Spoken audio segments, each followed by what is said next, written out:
ভাড়া গাড়ী চলাই আইতাসকলৰ বাবে আশ্ৰমখন খুলিছো। তেও মই ভাড়া গাড়ীয়ে চলাও কিন্তু আগতে ওলা উবেৰ চলাইছো এটা প্ৰাইভেট কৰি পেলাই ভাড়া মাৰি আছো আৰু এই গাড়ী চলাই পেলাই যি মূলধন তাৰ পৰাই মই আৰম্ভণি কৰিছো আৰু তেনেদৰে কৰি আছো।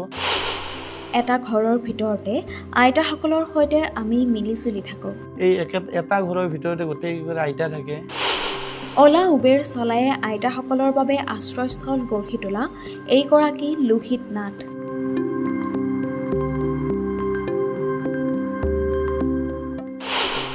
এসময়ত মানুহৰ ঘৰে ঘৰে কাম কৰি ফুৰা ল'ৰাজনে আজি 10 গৰাকীকৈ আইতাক দিছে পুত্ৰৰ মৰম। মানুহে মানুহক সহায় কৰিবলৈ লাখ লাখ টকা নালাগে, লাগে এটা লাখপতি মন। এই সম্ভ্ৰান্ত মনৰ অধিকাৰী এয়া লোহিত নাথ, যিয়ে ওলা উবেৰ চলাই আইতাসকলৰ বাবে খুলিলে এখনি আশ্ৰম।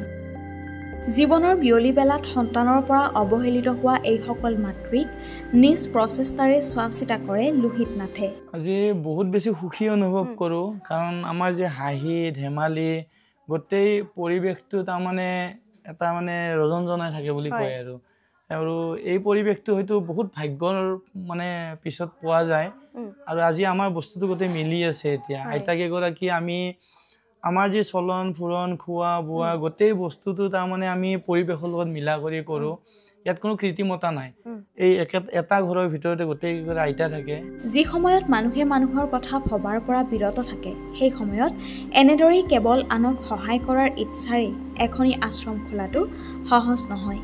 বামুণী মৈদামৰ গণেশ নগৰত অৱস্থিত বৃন্দাবন আশ্ৰমত এতিয়া থাকে 10 গৰাকীকৈ আইতা।